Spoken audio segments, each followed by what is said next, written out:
sabemos que los factores de riesgo van desde lo individual, familiar, escolar y social y se van a modificar dependiendo de lo que pasa en los territorios. ¿Y a qué nos referimos cuando hablamos de territorios? Nos referimos a cómo es el tejido social y cómo este va cambiando. Si bien es cierto que es afectado por los conflictos, se ha visto que las acciones solidarias en las comunidades pueden modificar estos factores que ya comentamos hacia factores protectores. ¿La que sigue? ¿Y cuáles son los factores que hemos tomado, que vamos a ir viendo a partir de los resultados de la ENSANUD 2018-2019, que tenemos que modificar de abajo para arriba, tenemos que valorar de abajo para arriba? Aquí hay dos ejemplos y conforme vayan pasando las sesiones de la estrategia iremos dándoles más datos. Uno de ellos es la escolaridad. Nuestros jóvenes entre 15 y 23 años, 4.6, 4 de cada 10 no acuden a la escuela y eso afecta en los conocimientos y en el acceso a la información que puede tener y evidentemente al acceso a la información que pueden tener sobre autocuidado en salud mental y consumo de sustancias psicoactivas. Otro factor de riesgo para el consumo de sustancias son las violencias en todas sus modalidades. La ENSANUD encontró que 4 de cada 100 adolescentes había padecido algún tipo de violencia en su vida y la mitad de ellos en vía pública y el segundo lugar donde habían recibido violencia más frecuentemente fue en la escuela.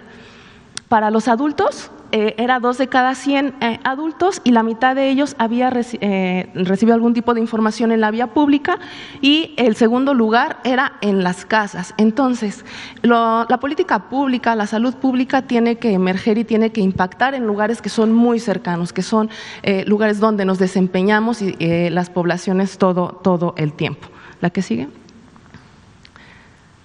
En ese sentido, la comunidad es el corazón de la Estrategia Nacional para la Prevención de Adicciones. Que funcione como un factor protector va a depender de que podamos promover la vinculación social, la participación activa de las juventudes para poder tener un sentido de pertenencia. Se ha visto que el sentido de pertenencia, cuando está asociado a factores protectores como actividades recreativas, deportivas, culturales, y estas son autogestivas, disminuyen las conductas antisociales y mejoran las relaciones y la salud mental. Esto mejora la organización comunitaria y permite a los servicios de salud mental acercarse a las comunidades para poder ser comunidades que son gestoras de lo que necesitan. Como mexicanos podemos modificar nuestros territorios. Los jóvenes los invitamos a participar en esta convocatoria social muy grande. Y de esta convocatoria social que nosotros decimos, parte la idea de Clubes por la Paz, que no sea solamente una estrategia que funciona a nivel gubernamental, que les iremos presentando cómo funcionan cada una de las secretarías en la estrategia, sino que se invite a la población a trabajar en esta estrategia para la prevención de consumo de sustancias. Así que la siguiente, les presentaremos un componente que es muy importante para nosotros y que ha crecido mucho en el último año desde que salió la estrategia, que es Clubes por la Paz. Como mis compañeros ya lo adelantaron desde la semana pasada, la Estrategia Nacional para la Prevención de Adicciones tiene líneas de acción diversas y distintos ámbitos de intervención. Como ya ahora la doctora Evalinda lo comentó, los Clubes por la Paz están ubicados en aquel ámbito que tiene que ver más con el trabajo comunitario a nivel territorial y con esta perspectiva y enfoque de promoción de la salud. Como ustedes pueden ver en los Clubes por la Paz, ¿pueden pasar a la siguiente? Como ustedes pueden ver en los Clubes por la Paz también utilizamos la sombrilla verde como símbolo porque precisamente una de las cosas que buscamos es generar espacios de resguardo y protección, eso es lo que significa la sombrilla. Y me gustaría ahora comentarles que en los Clubes por la Paz distinguimos un par de ámbitos. Por un lado, que son lugares físicos en los que buscamos que se genere esta convivencia sana, que sean lugares de encuentro para infancias, juventudes, pero también para personas adultas, adultos mayores, pero además del hecho de que sean lugares físicos a nivel de colonias, de barrios, de los municipios, nos interesa que también sean lugares vivos, en el sentido en que son grupos de personas organizadas que están participando, decididas a trabajar juntas para promover estas acciones de prevención, de promoción de la salud. La que sigue, por favor.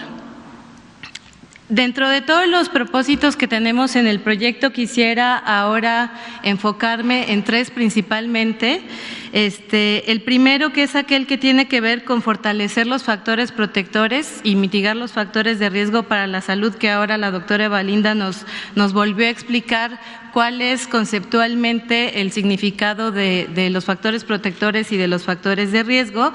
Y aquí lo interesante del proyecto es que buscamos que los equipos, que son tal cual grupos de las colonias y de los barrios, puedan hacer este análisis y esta reflexión muy desde su perspectiva, muy desde su contexto, para identificar estos factores protectores, para identificar los factores de riesgo y para pensar colectivamente cómo poder fortalecer unos y mitigar otros. Ese sería un primer propósito en el que me gustaría que pudieran ustedes poner, digamos, atención en relación a al proyecto. El segundo propósito es que buscamos generar espacios de convivencia y participación con esta estrategia de generar actividades culturales, deportivas, educativas, principalmente para infancias y juventudes, pero como decía, pues también las personas adultas y las personas adultas mayores también pueden participar.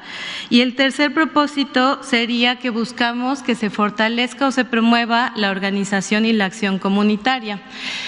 Además de ser un propósito, es también un principio, no solo de los Clubes por la Paz, sino de toda la Estrategia Nacional para la Prevención de Adicciones, porque algo que nos interesa mucho es que no sean lugares en los que simplemente el gobierno federal pueda llegar y hacer extensión de las acciones o implementar los planes de trabajo, sino que sean lugares desde los que se pueda construir también colectivamente, pero desde lo local. Y esto no sería posible si las propias personas no están involucradas en el proyecto. Entonces, la organización y la acción comunitaria es un objetivo, pero también es un principio y es una gran estrategia para los clubes.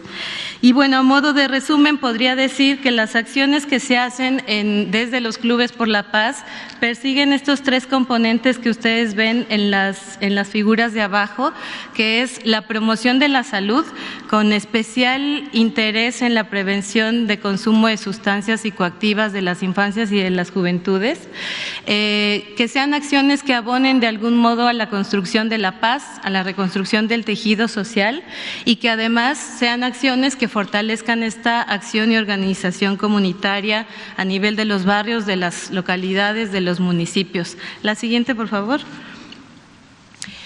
Como se podrán imaginar, los Clubes por la Paz son tan diversos como diverso es nuestro país. Aquí simplemente les quiero presentar de manera panorámica qué tipo de vinculaciones tenemos que han hecho posible que activemos hasta el momento los Clubes por la Paz que ya están trabajando en este año. Podrán ver ahí que hay una vinculación que es la institucional. Aquí es muy importante la alianza que tenemos con instancias, por ejemplo, de juventud a nivel municipal y a nivel estatal, o con programas del gobierno federal, por ejemplo, el programa Sembrando Vida de la Secretaría de Bienestar.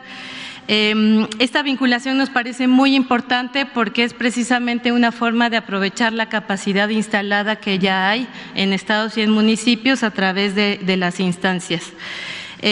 Otro tipo de vinculación que tenemos es la vinculación con la comunidad universitaria. Esta también nos parece una cosa fundamental porque creemos que la participación universitaria es fundamental para la construcción del país que queremos. Sin los estudiantes, sin los docentes, sin las autoridades universitarias, sin las universidades públicas y privadas, pues difícilmente vamos a lograr alcanzar los objetivos que tenemos. Y aquí tenemos precisamente, ahora estamos en un proceso de capacitación con poco más de 300 estudiantes y docentes que se están formando como promotores de Clubes por la Paz, y eso nos anima muchísimo porque significa que no solo las universidades podrán impulsar estas acciones desde sus campos y unidades regionales, sino que también podrán los estudiantes y docentes impulsar estas acciones desde sus propias comunidades y territorios. Bueno, y finalmente en la gráfica ven que también distinguimos la vinculación, digamos, un tanto más ciudadana. Ahí estamos trabajando con sectores de los cuales hemos aprendido muchísimo y ha sido un goce trabajar con ellos. Por ejemplo, los grupos vecinales, los clubes deportivos de chavos, grupos juveniles, grupos de artistas, maestros y maestras jubilados que quieren seguir haciendo cosas en sus comunidades. Toda esta variedad de clubes por la paz tenemos hasta el momento. La siguiente, por favor. Y así como los clubes son distintos según los grupos que los activan y que los conforman, según sus territorios y según sus comunidades, pues también son diferentes las actividades que ellos promueven. Les decía hace un momento que independientemente de las actividades que hacen, todas comparten que son en alguno de estos tres ámbitos: la promoción de la salud, con la atención en la prevención de las adicciones, la construcción de paz y la acción y organización comunitaria. Aquí, bueno, les pongo unos ejemplos simplemente para un poco ilustrar qué es lo que hacen los clubes por la paz, pero aquí me gustaría decir que una de las virtudes de la EMPA es que se coordina a nivel intersectorial y a nivel intersecretarial, y precisamente este tipo de actividades que los clubes impulsan muy desde lo local son apoyadas y fortalecidas con la colaboración de las instancias que también participan en la EMPA. Entonces, por ejemplo, la Secretaría de Salud nos ayuda muchísimo con toda la capacitación y formación en materia de salud mental y consumo de sustancias, es decir, los comités en los clubes, en los barrios y en las colonias están capacitados por el equipo de salud. Otro ejemplo es los compañeros del Instituto Nacional de la Economía Social, también nos apoyan con la formación y acompañamiento a los ejercicios de economía social y solidaria. El programa Cultura Comunitaria de la Secretaría de Cultura nos apoya con materiales y con estrategias para la mediación sociocultural. El Instituto Mexicano de la Juventud, pues con todos los programas que tienen destinados a las juventudes, y así otras tantas instancias de gobierno federal que colaboran con todos estos equipos que están trabajando a nivel local. La siguiente, por favor. Y para dejar un poco la parte más conceptual y descriptiva, quisiera hablarles de la parte más vivencial para que ustedes se den una idea un poco más clara de qué tipo de acciones, qué tipo de gente es la que está impulsando los clubes por la paz en los municipios.